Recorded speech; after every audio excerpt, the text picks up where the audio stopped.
नमस्कार दोस्तों, self story are की व्लॉग्स यूट्यूब चैनल में आप सभी का स्वागत है। आज हम आपके लिए लेकर आए हैं डॉक्टर एपीजे अब्दुल की लिखी हुई बुक विंग्स ऑफ फायर की समरी।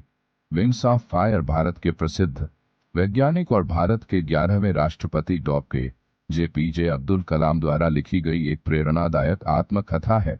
इस पुस्तक में डॉक्टर कलाम ने अपने जीवन की कठिनाइयों, संघर्षों और सफलता की यात्रा को सरल और प्रभावशाली तरीके से साझा किया है। यह किताब उनके साधारण बचपन से लेकर भारतीय रक्षा क्षेत्र में उनकी वैज्ञानिक उपलब्धियों तक के सफर को दर्शाती है। इसमें उनका व्यक्तिगत जीवन, शिक्षा, करियर और भारत के मिसाइल और परमाणु कार्यक्रमों में उनके योगदान के बारे में जानकारी दी गई है। इसके साथ ही डॉक्टर कलाम की विजन 2020 और उनके भारत को आत्मनिर्भर और शक्तिशाली राष्ट्र बनाने के दृष्टिकोण को भी विस्तार से बताया गया है। यह किताब किसे पढ़नी चाहिए? विंग्स ऑफ फायर हर किसी के लिए प्रेरणादायक हो सकती है, खासकर निम्नलिखित लोगों के लिए: छात्र और युवा, विज्ञान और प्रौद्योगिकी के छात्र, आत्मविकास और मोटिवेशन की तलाश में लोग, नेता और समाज सेवक, प्रारंभिक जीवन और शिक्षा। कलाम का जन्म 1931 में तमिलनाडु के रामेश्वरम में एक साधारण मुस्लिम परिवार में हुआ था। उनके पिता नाविक थे और मां एक गृहिणी। बचपन से ही उन्हें 5 विज्ञान और उड़ान में रुचि थी। आर्थिक कठिनाइयों के बावजूद उन्होंने पढ़ाई जारी रखी। उन्होंने सेंट जोसेफ कॉलेज, त्रिची से स्नातक किया और फिर मद्रास इंस्टीट्यूट ऑफ टेक्नोलॉजी में आईटी से एरोस्पेस इंजीनियरिंग की पढ़ाई की। इसरो और डीआरडीओ में करियर शिक्षा पूरी करने के बाद कलाम ने Defence Research and Development Organisation जो में काम करना शुरू किया।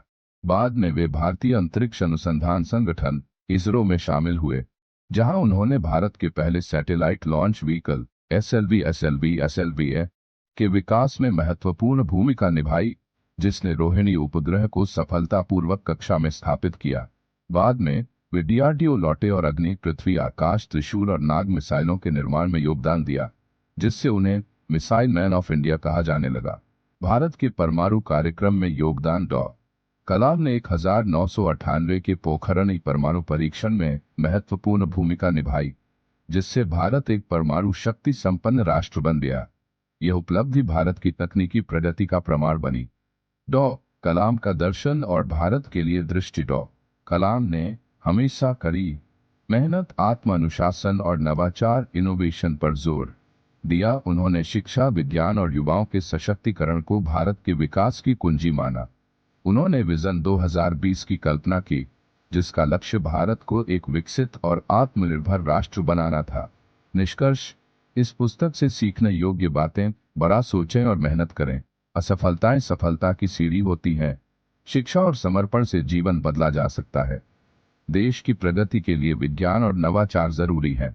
हमेशा समाज और देश की सेवा करें। अगर आपको यह वीडियो पसंद आया हो तो कृपया लाइक करें, सब्सक्राइब करें और हमें अपनी राय कमेंट में ज़रूर बताएं।